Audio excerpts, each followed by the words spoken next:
Hello students, आप लोग को अपने अपने एनसीईआरटी साइंस चैनल में स्वागत करती हूँ। आज हम लोग एनसीईआरटी साइंस प्रैक्टिस सेट का पार्ट 10 देखेंगे। इससे पहले हम लोग 9 पार्ट देख चुके हैं। जिसने नहीं देखे वह चैनल पर प्लेलिस्ट बना हुआ है, आप वहां से देख सकते हैं। यह प्रैक्टिस सेट किसी भी टीचिंग एग्जाम की तैयारी कर रहे छात्र छात्राओं के लिए काफ़ी महत्वपूर्ण है। यह एनसीईआरटी सीरीज क्लास 6 से 12 तक इम्पोर्टेंट MCQ है। चलिए शुरू करते हैं आज की क्लास। आज की क्लास है क्वेश्चन नंबर 21 से। इसके पिछले वीडियो में हम 20 तक पढ़े थे। आज से शुरू करते हैं 21 से। निम्नलिखित को सुमेलित कीजिए। पदार्थ दिया हुआ और उसका पीएच मान दिया हुआ है। पीएच मान क्या होता है? किसी पदार्थ की उदासीन, एसिड और अम्लीयता का पता चलता है।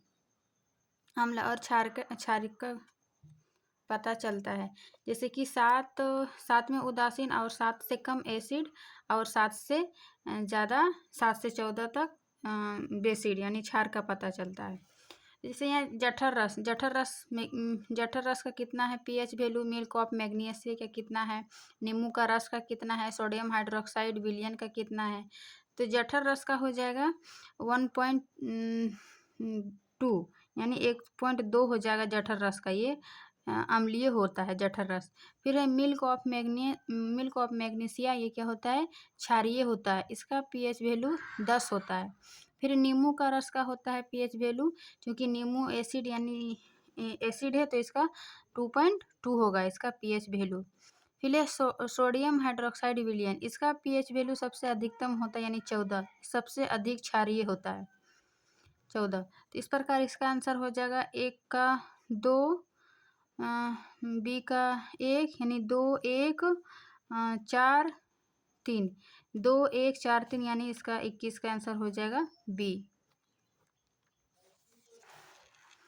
फिर ये निम्न कथनों पर विचार करें। फिर ये वही कि हमारा शरीर में 7.0 से 7.8 पीएच परास पर कार्य करती है।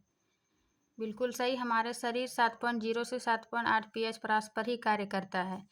और यहाँ दूसरा है वर्षा जल का पीएच 5.4 से कम होना अम्लीय वर्षा कहलाता है। या फिर शुक्र ग्रह का वायुमंडल जो है नाइट्रिक अम्ल से बना है। असत्य कथन का चयन करें। तो असत्य कथन हो जाएगा, जैसे हमारे शरीर का 7.0 से 7.8 पीएच परास पर कार्य करता है, ये सही है। फिर वर्षा जल का पीएच 7.4 से नहीं 5.4 से नहीं 5.6 से कम होना अम्लीय वर्षा कहलाता है। अम्लीय वर्षा जो कि हमारे फसल को नष्ट करता है, तो इसका 5.6 से कम होना अम्लीय वर्षा कहलाता है। इस प्रकार और यहाँ 4 दिया हुआ है तो ये गलत हो जाएगा, असत्य कथन। फिर शुक्र ग्रह का वायुमंडल नाइट्रिक अम्ल से नहीं बना होता, यह सल्फ्यूरिक एसिड से बना होता है, यानी सल्फ्यूरिक अम्ल और इसके पीले बादलों से बना होता है शुक्र का वायुमंडल। तो इस प्रकार असत्य कथन हो जाएगा 2 और 3, 2 और 3 इसका सी आंसर हो जाएगा। फिर प्रबल अम्ल एवं दुर्बल क्षार के लवण का पीएच होता है। प्रबल अम्ल स्ट्रॉन्ग अम्ल और वीक बेस के लवण का पीएच मान होगा, इसका आंसर हो जाएगा 7 से कम। प्रबल और दुर्बल में इसका 3 कंडीशन बनता है, हम आपको तीनों कंडीशन बता रहे हैं। जैसे कि प्रबल अम्ल और प्रबल क्षारक बराबर होता है, इसका पीएच वैल्यू 7 होगा, जो उदासीन प्रकृति का होगा। फिर ये प्रबल अम्ल और दुर्बल क्षारक होता है तो वो उसका पीएच वैल्यू 7 से कम होता है और ये अम्लीय प्रकृति का होगा। फिर ये प्रबल क्षारक और दुर्बल अम्ल रहेगा तो इसका पीएच 7 से अधिक और इसकी प्रकृति क्षारकीय होगा। तो ये तीनों कंडीशन किसी न किसी एग्जाम से पूछ लिया जाता है, आप लोग ये तीनों कंडीशन याद कर लीजिएगा। तो इसका आंसर हो जाएगा 7 से कम। प्रबल अम्ल एवं दुर्बल क्षार के लवण का पीएच वैल्यू 7 से कम होगा। फिर वही है दूसरा क्वेश्चन नंबर 24, क्लोर झार प्रक्रिया से निर्मित उत्पाद है। जो क्लोर झार प्रक्रिया से कौन सा तत्व निकलता है? जैसे यहाँ पे दिया साधारण नमक, विरंजक, चून, बेकिंग सोडा, सोडियम हाइड्रोक्साइड। तो क्लोर झार प्रक्रिया से जो निर्मित उत्पाद होता है तो ये सोडियम हाइड्रोक्साइड होता है। हम थोड़ा सा जान लेते हैं कि क्लोर झार प्रक्रिया क्या है।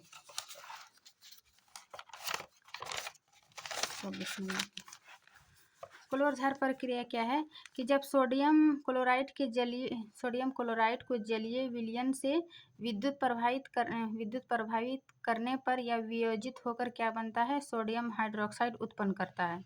इस प्रक्रिया को ही क्लोर क्षार प्रक्रिया कहते हैं। इसमें क्या है, इसके उत्पाद में जो है वो क्लोरीन क्लोर एवं सोडियम क्षार मतलब सोडियम हाइड्रोक्साइड को क्षार कहते हैं, इसलिए इसको क्लोर क्षार अभिक्रिया कहते हैं। क्योंकि सोडियम क्लोराइड जलीय विलयन से विद्युत प्रभावित करने पर या वियोजित होकर सोडियम हाइड्रोक्साइड और क्लोरीन क्लोर और सोडियम हाइड्रोक्साइड क्षार होते हैं इसका उत्पाद में, इसलिए इसको क्लोर क्षार प्रक्रिया कहते हैं। ऐसे समीकरण और डिफिनेशन से भी आप लोग देख सकते हैं। फिर है क्वेश्चन नंबर 25।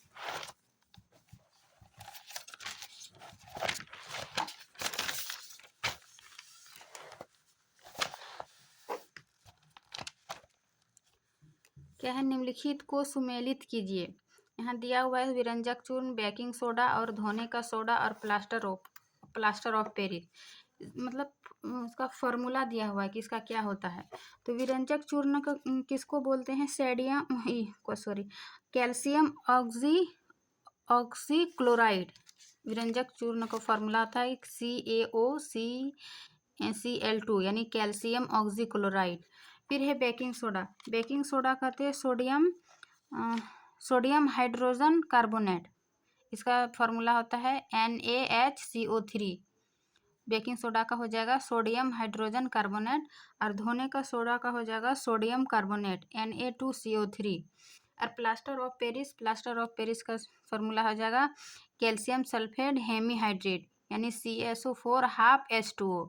इस प्रकार इसका आंसर हो जाएगा विरंजक चूर्ण का 2 कैल्शियम ऑक्जेलेट, बेकिंग सोडा का सोडियम हाइड्रोजन कार्बोनेट 4, 2 4 1 3 यानी 2 4 1 3। इसका आंसर हो जाएगा C, 25 का C। इसका फार्मूला याद रख लीजिएगा आप लोग। फिर निम्नलिखित कथनों पर विचार करें। क्या है, विरंजक चूर्ण का प्रयोग जल की अस्थायी कठोरता हटाने हेतु किया जाता है, या फिर विरंजक चूर्ण एक उपचायक है। फिर बोरेक्स के उत्पादन में धोने के सोडे का उपयोग होता है। तो विरंजक चूर्ण का उपयोग कहाँ कहाँ होता है, ये वस्त्र उद्योग में या फिर जैसे कि लॉन्ड्री में कपड़ा साफ करने के विरंजक के लिए भी विरंजक चूर्ण का उपयोग किया जाता है। और इसका उपचायक के रूप में भी किया जाता है, जैसे कि कोई भी रासायनिक उद्योग में ये उपचायक के रूप में कार्य करता है। फिर है इसको विरंजक चूर्ण का पीने वाले जल में बैक्टीरिया को मारने के लिए भी विरंजक चूर्ण का उपयोग किया जाता है।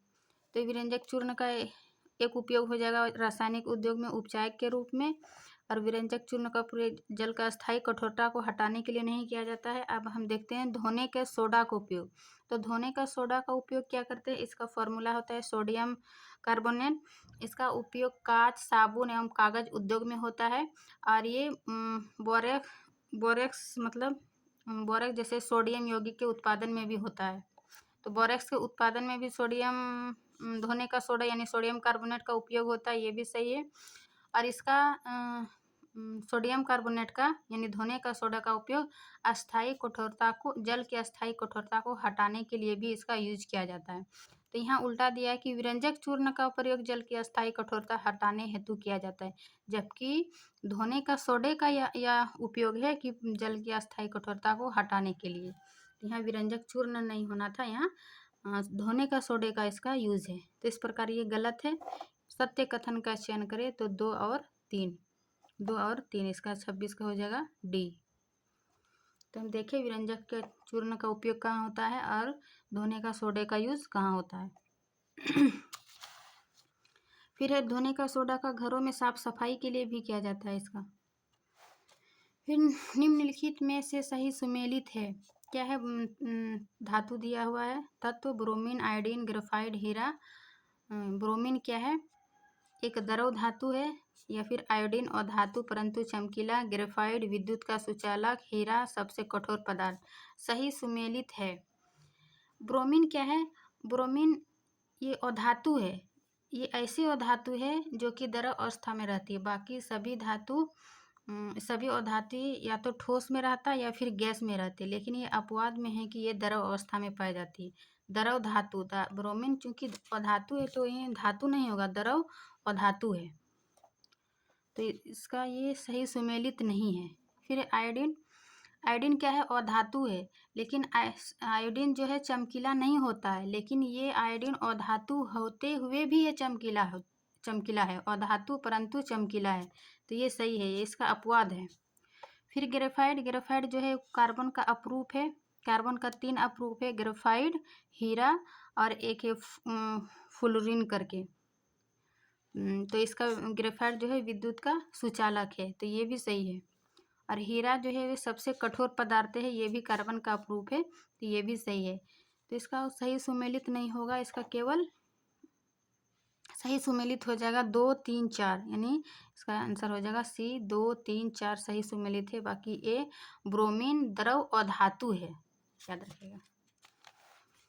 फिर है धातु जो हथेली पर रखने पर पिघलने लगती है, हथेली पर रखने पर पिघलने लगती है, इसका आंसर हो जाएगा, क्योंकि धातु जो है वो मतलब अत्यधिक धातु का गलनांक उच्च होता है, लेकिन गैलियम और सीजियम का जो इसका गलनांक बहुत ही कम होता है, जो कि इसको हथेली में रखने पर भी ये पिघलने लगते हैं। तो ये दो इसका अपवाद है, गैलियम और सीजियम, जो कि हथेली में रखने पर पिघलने लगती है। तो इस प्रकार इसका आंसर हो जाएगा उपर्युक्त में से 28 का 1 से अधिक, क्योंकि ए और बी दोनों हो जाएगा। गैलियम और सीजियम ऐसी धातु है जो हथेली पर रखने पर पिघलने लगती है। फिर निम्नलिखित को सही सुमेलित कीजिए। और ये मरकरी जो है धातु है जो कमरे के ताप पर मरकरी को छोड़कर जो सभी धातु जो कमरे के ठोस अवस्था में पाई जाती है, लेकिन मरकरी द्रव अवस्था में पाई जाती है, इसका अपवाद है धातु का, जो कि द्रव अवस्था में पाई जाती है। धातु का अपवाद है मरकरी, और अधातु का हम देखें ब्रोमीन, जो कि द्रव अवस्था में पाई जाती है। तो मरकरी और ब्रोमीन याद रखिएगा कि ये द्रव अवस्था में पाई जाती है। फिर निम्नलिखित को सही सुमेलित कीजिए। 29 नंबर, अत्यंत अभिक्रियाशील धातु, अत्यंत अभिक्रियाशील धातु कौन सा है? या फिर ऑक्सीजन से अभिक्रिया कौन सी धातु नहीं करती है? या फिर जल में घुलनशील धातु ऑक्साइड क्या है? उभयधर्मी ऑक्साइड क्या है? तो ए में जानते हैं कि अत्यंत अभिक्रियाशील धातु हो जाएगा सोडियम, और एक होता है पोटेशियम। ऐसी धातु है जो इतनी तेजी से अभिक्रिया करती है कि इसको मतलब खुले में रखने पर ये आग पकड़ लेता है, इसलिए इसको सुरक्षित रखने के लिए इसको केरोसिन तेल में डुबो कर रखता है सोडियम और पोटेशियम को। तो ये अत्यंत अभिक्रियाशील धातु हो जाएगा सोडियम। और फिर ऑक्सीजन से अभिक्रिया नहीं करती है, कौन सी धातु ऑक्सीजन से अभिक्रिया नहीं करती है? तो इसका आंसर हो जाएगा सोना और चांदी, ये ऑक्सीजन से अभिक्रिया नहीं करती है। फिर है जल में घुलनशील धातु ऑक्साइड, जल में घुलनशील धातु ऑक्साइड के क्या होता है? सोडियम ऑक्साइड और पोटेशियम ऑक्साइड, ये दो याद रखिएगा जो जल में घुलनशील धातु ऑक्साइड है। और फिर उभयधर्मी ऑक्साइड, उभयधर्मी ऑक्साइड क्या होता है कि जो अम्ल और क्षारक दोनों से अभिक्रिया करके लवण तथा जल प्रदान करते हैं, उसको उभयधर्मी ऑक्साइड कहलाते हैं। तो इसका आंसर हो जाएगा जिंक, डी का 2, 1 का 3, बी का 3, इस प्रकार इसका 3, 1, 4, 2, यानी बी नंबर 3, 1, 4, 2 इसका आंसर हो जाएगा। फिर क्वेश्चन नंबर 30, एक्वारेजिया यानी अम्लराज के संदर्भ में असत्य कथन है। अम्लराज क्या है कि यह एक प्रबल संक्षारक है जो सोना और प्लेटिनम को गलाने में उपयोग होता है। इसका मतलब HCl और NH3 का मतलब मिश्रण होता है। इसमें HCl यानी सांद्र हाइड्रोक्लोरिक अम्ल और सांद्र नाइट्रिक अम्ल, सांद्र हाइड्रोक्लोरिक अम्ल 3 अनुपात और सांद्र नाइट्रिक अम्ल 1, यानी इसका 3:1 में इसका ताज़ा मिश्रण होता है। तो एक्वारेजिया में HCl और HNO3 का अनुपात 3:1 में होता है, जबकि यहाँ दिया है यह सांद्र HNO3 एवं तनु का ताज़ा मिश्रण होता है, ये गलत है। अनुपात HCl और HNO3 का अनुपात 3:1 का ताज़ा मिश्रण होता है और यह एक प्रबल संक्षारक भी है। यह क्या करता है, यह गोल्ड एवं प्लेटिनम को गलाने में समर्थ है। इस प्रकार असत्य कथन हो जाएगा 1, बाकी तीनों कथन BCD सत्य कथन है। फिर एक क्वेश्चन नंबर 31 कि अभिक्रियाशीलता के आधार पर बढ़ते क्रम में व्यवस्थित कीजिए। यह धातु दिए मतलब कि तत्व दिया हुआ है, उस सबसे अधिक अभिक्रियाशील कौन सा है उसको बढ़ते क्रम में व्यवस्थित कीजिए। तो इसका हम एक टेबल याद रखते हैं ताकि एग्जाम में उल्टा पुल्टा करके पूछ ही देता है। जैसे देखिए सक्रियता श्रेणी, ये सबसे अधिक अभिक्रियाशील है, फिर है यहाँ से घटती अभिक्रियाशील और ये सबसे कम अभिक्रियाशील।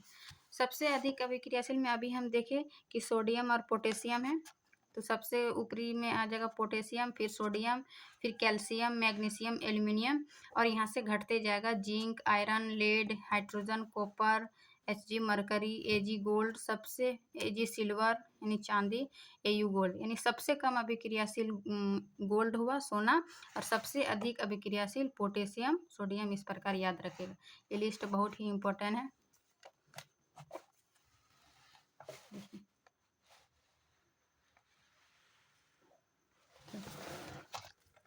तो इसका आंसर हो जाएगा सबसे अधिक हो जाएगा इधर से, मतलब सब तत्व तो नहीं रहता, लेकिन देखिए जिंक दिया हुआ, जिंक, फिर जिंक के बाद क्या है आयरन, जिंक के बाद आयरन, फिर क्या है जिंक, आयरन, फिर नीचे क्या है कॉपर, कॉपर, फिर नीचे सबसे अधिक हो जाएगा सोना, यानी इस पर इसका आंसर हो जाएगा ए। सबसे कम अभिक्रियाशील सोना, फिर कॉपर, फिर आयरन, फिर जिंक। ऑप्शन के अकॉर्डिंग सबसे अधिक अभिक्रियाशील इसमें हो जाएगा जिंक, फिर आयरन, फिर कॉपर, फिर सबसे कम सोना। फिर आयनिक यौगिकों के संबंध में निम्न कथनों पर विचार करें। आयनिक यौगिक क्या है कि ये अधातुओं से धातु में इलेक्ट्रॉन स्थानांतरण द्वारा बनते हैं, या फिर ठोस अवस्था में आयनिक यौगिक विद्युत का चालन नहीं करते हैं, या फिर गलित अवस्था में विद्युत चालन करते हैं। यहाँ असत्य कथन का चयन करें।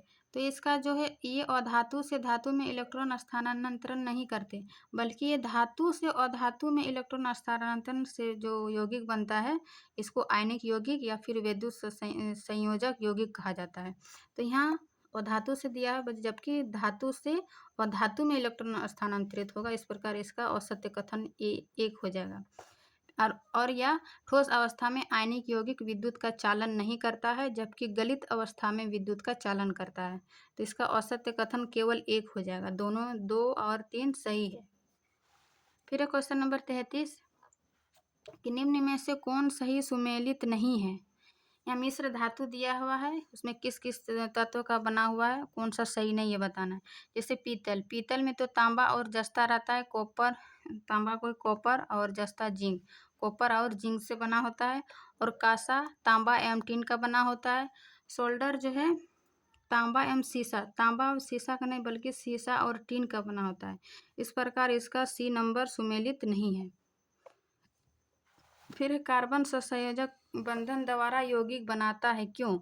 कि कार्बन की परमाणु संख्या 6 होती है, तो इसकी इलेक्ट्रॉनिक विन्यास 2 और 4।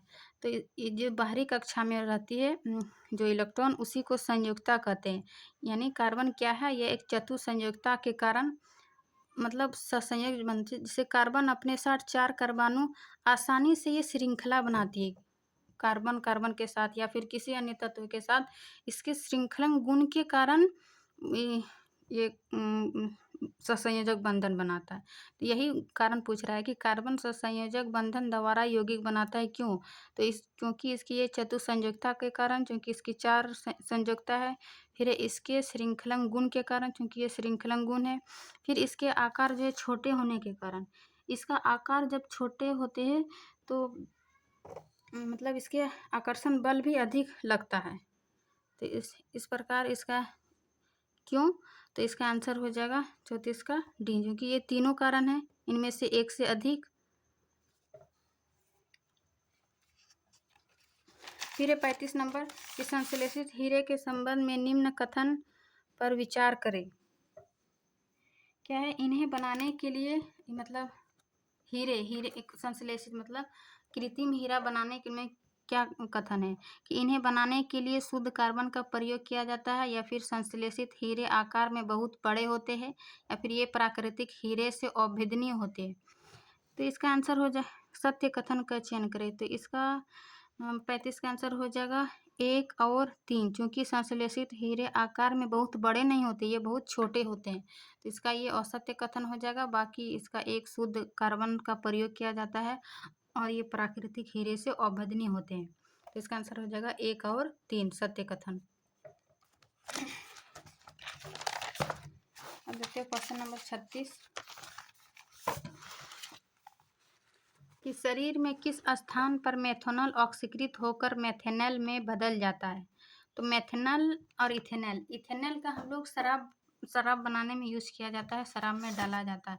लेकिन वही दूसरी और मेथनॉल का यूज़ जैसे यूज़ नहीं किया जाता है, क्योंकि इसका यूज़ करने से व्यक्ति की मृत्यु हो सकती है। ये यकृत पर प्रभावित करता है।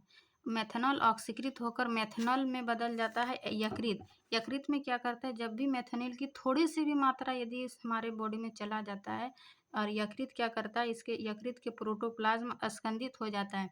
जिस प्रकार हम अंडा बनाते हैं ना, उसी प्रकार कैसे सिकुड़ जाता है, उसी प्रकार यकृत में जो भी प्रोटोप्लाज्म होता है वो स्कंदित हो जाता है और ये तेजी से मतलब क्रिया करके व्यक्ति की मृत्यु हो जाती है।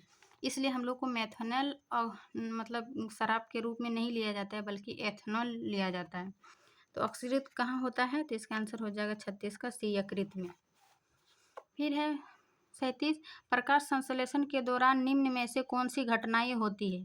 प्रकाश संश्लेषण जो सूर्य की उपस्थिति में पत्ती द्वारा क्लोरोप्लास्ट में होता है, ये क्या करता है, क्लोरोफिल द्वारा प्रकाश ऊर्जा का अवशोषण करता है, सही।